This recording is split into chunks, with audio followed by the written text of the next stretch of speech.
Hey guys, what's going on? It's Ash here coming at you today in Raid Shadow Legends. Today we're going to talk about the rarest champions, well, I should say the most difficult to get champions, all legendary, inside Raid Shadow Legends. We're going to be ordering this from 5 to 1, 1 being the most difficult to unlock champion inside the entire game of Raid Shadow Legends. Any guesses as to who that is? I'm sure of some of you guys might already be able to predict that. But first, 3 quick honorable mentions. That's right, it's the 3 Doom Tower normal difficulty champions, starting with Archmage Helmet. Archmage Helmet is an absolute beast, guys. He's good pretty much everywhere in the game. You can make a case he is the best epic champion inside the entire game. Very, very good, but a little bit easier to get in the top 5 we're going to be talking about in today's video. Also, along those lines, the second champion you get, Akoth the Seared, farmable from secret rooms in Doom Tower normal mode.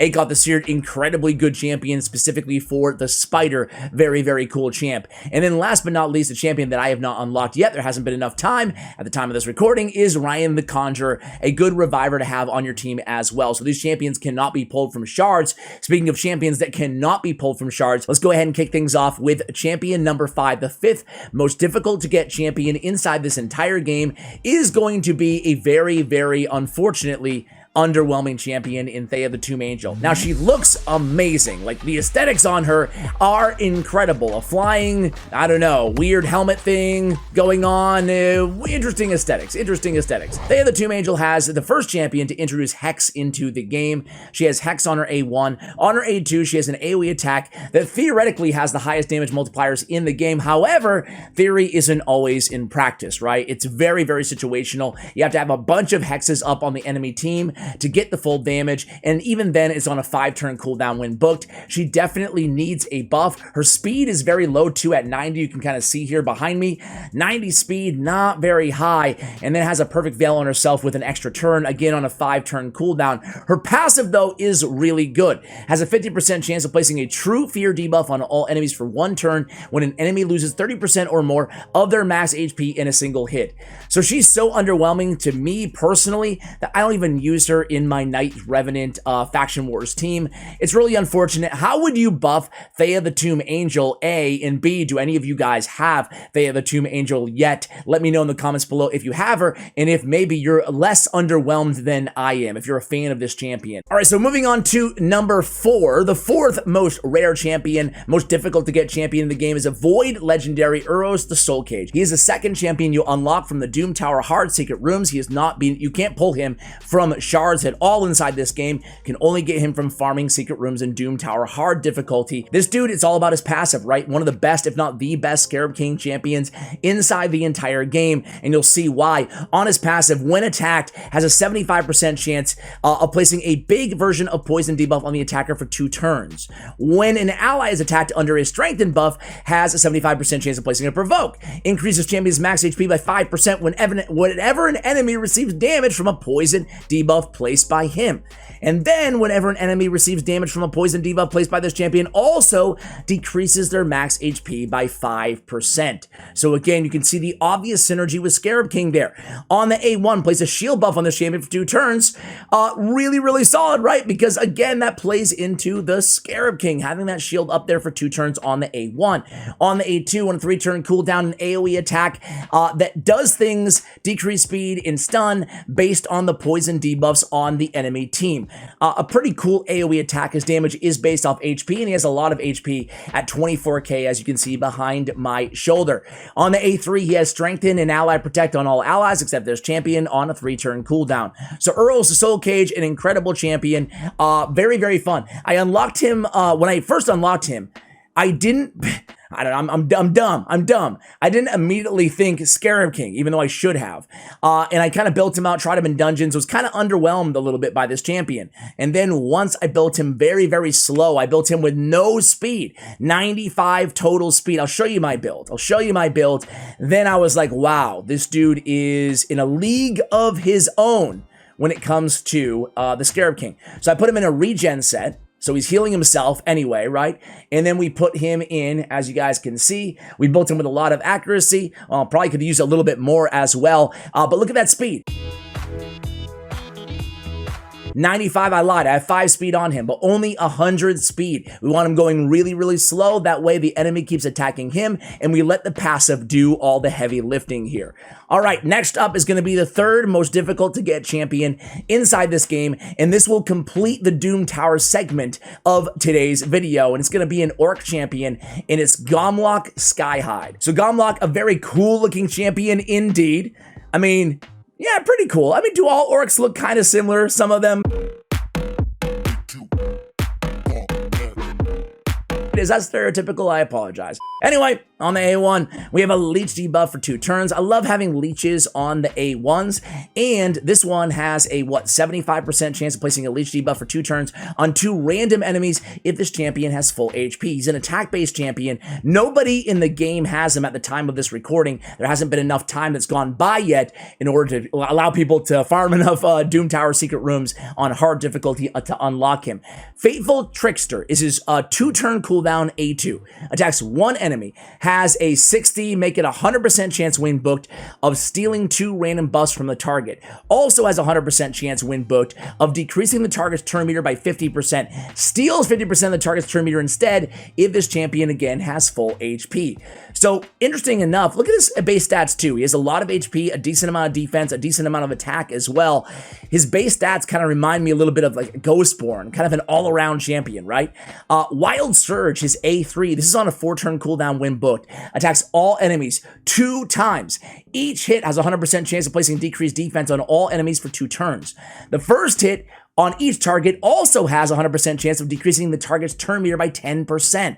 The second hit has a 100% chance of placing a weakened debuff for 2 turns if, again, this champion has full HP. So having him maybe shielded up, making sure you have him fully healed, and he's not, certainly not tanking for your team, so he always has full HP, is going to be important on this champion, but he looks really, really good. What I want to do is actually take a quick cut here and check his multipliers for you guys. So really, really noteworthy here, guys, is his A2. His A2 is a 5.8 damage multiplier single target on a 2-turn cooldown. His A1 has a 4.5 multiplier, which is really, really good for an A1. And then his A3 has a 2-time hitter at 2.3 times damage multiplier. Again, times 2 for each of those hits. His passive, Enchanter, a 3-turn cooldown. When 4 or more buffs are placed on the enemy team in a single turn, place a shield buff on this champion for equal to 15% of this champion's max HP for 2 turns. Not a bad passive, not a game-changing OP passive, but not bad to have.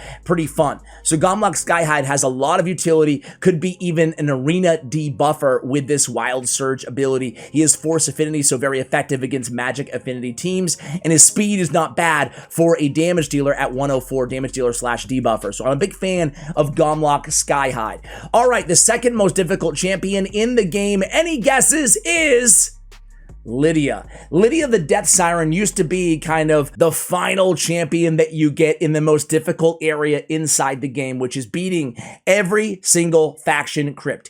Every single faction war crypt must be 3-starred at every single stage in order to unlock Lydia the Death Siren. Lydia is an incredible champion, arguably one of the best, if not the best, debuffers or overall champions inside the entire game. She's so incredibly good. A lot of people thought she would be game-ruining, game-breaking, just an absolute broken champion when she was introduced to the game. She is incredibly good, but I don't think she's personally broken the game, so to speak. A lot of concerns over the passive, which we'll get to in a second here. But on the A1, you guys can read the entire thing. A really, really cool synergy, depending on what the, what the enemies are doing to your allies, it would auto-attack. And, you can just read it out, right? So we have a fear for 1 turn on the A1, and also has a 100% chance of increasing the duration of any poison sensitivity debuffs by 1 turn. She has poison sensitivity on her A3. But this ability, Siren's Wail, is incredibly good. It's one of the most unique and powerful abilities inside the entire game. Again, you cannot pull any of these champions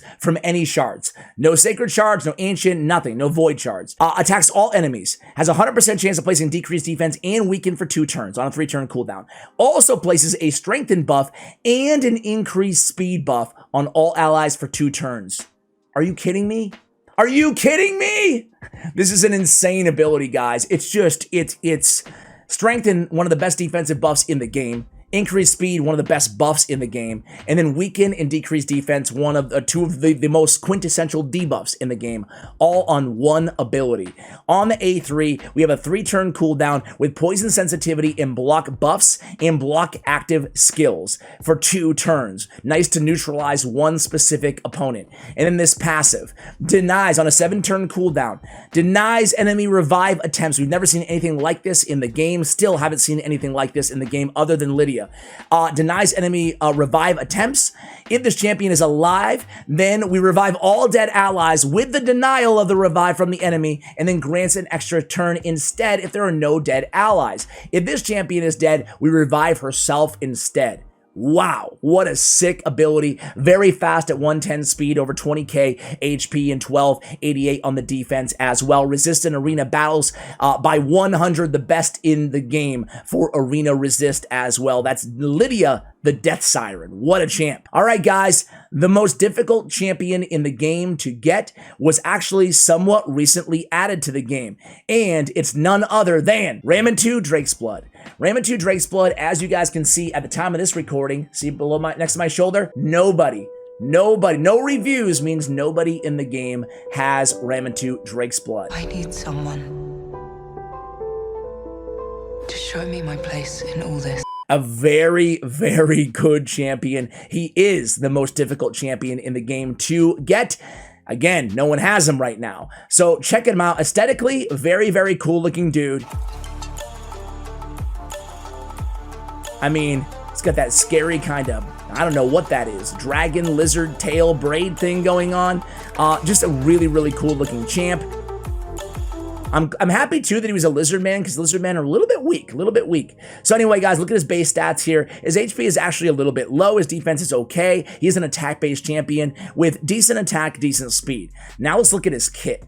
On his A1, attacks 1 enemy. And how do you get him, by the way? He is the final champion to unlock after you complete all the missions. Why is he more difficult than Lydia? Because part of the missions, to complete them, you need to already clear all the faction war crypts, level 21. You need to beat Doom Tower on hard difficulty, the final boss, for 120 to get your hands on Ramantu Drake's Blood. Very, very difficult, right? The most challenging, the end game reward for essentially beating the game. All right, attacks 1 enemy, has a 100% chance of increasing the cooldown of one of the target skills at random by 1 turn, and then has an additional 40% chance of placing a stun debuff on the target for 1 turn if a skill has a cooldown increase to max. If the cooldown increase is successful, will also decrease the cooldown of 1 random skill by 1 turn of the ally with the highest turn meter and a skill on cooldown. Wow, it's doing a lot there for an A1. Cool A1. Not game breaking, but a cool A1. Now it gets really good. Drake's Fury is a 3-turn cooldown on his A2. Attack 1 enemy 4 times. Okay, a 4-time hitter. The first hit has a 100% chance when booked of placing a decreased defense for 2 turns. The second hit has the same thing on weaken. The third hit has the same thing on decreased speed. And the fourth hit has block buffs. Also has a 100% chance of placing true fear debuff on all enemies for 1 turn if the target has 4 or more debuffs after the attack. Woo! We got decreased speed, we got weaken, we got block buffs, and we have decreased defense, and then true fear on all enemies. Wow, that's an insane ability, right? On the A3, on a 3-turn cooldown, Blood Wings attacks all enemies, has a 100% chance of removing all buffs from all enemies before attacking. Also has a 100% chance of placing a block active skills debuff for 2 turns on enemies without passive skills. And now we see a block passive skills ability. Has a 100% chance of placing a block passive skills debuff for 2 turns on enemies with passive skills. Very, very cool to see that added to the game, the block passive skills. And guys, this is, I mean, what a neutralizer, really? I mean, block active skills for 2 turns on a 3-turn cooldown while removing all buffs from all enemies before attack. That's broken, man. That is broken. I'm going to pull up his damage multipliers as well. So look at this passive too. arrogance. And he deserves to have a little arrogance, does he not? Whenever an enemy places a stun, sleep, freeze, fear, true fear, or provoke debuff on this champion, will instantly fill this champion turn meter by 30%, place an increased speed, and a shield buff on them for 2 turns. The shield buff is equal to 30% of this champion's max HP. Again, I don't think he's going to break the game, similar to how Lydia didn't break the game, but man, anybody who has Ramantu is probably going to use him at least in the arena, but really in a variety of areas, especially as a debuffer against bosses with this A2. Really, really cool champion. The idea that this A3, the idea that you can come in the arena and start out by, again, removing all buffs and then, you know, blocking all their skills totally neutralizes the enemy team, right? So let's see, Ramantu, let me give you his multipliers. I forgot ally accuracy in all battles, guys. We have a 5 multiplier on this 3-turn AoE attack. Really, really solid there as a hard-hitting ability. And then on the A2, we have a 1.8 multiplier, but keep in mind, again, this is a 4-time hitter, right? And then on the A1, we have a fairly strong 3.2 multiplier based on attack. So there we have it, guys. Ramantu Drakesblood, the most difficult champion to get in the game. Let me throw the question to you guys. How many of today's champions have you unlocked? Any? Let me know in the comments below. If not, who is your most wanted out of these 5? How would you kind of power rank these 5 champions? Let me know in the comments below, guys. Thank you so much for watching, and as always, take care, guys.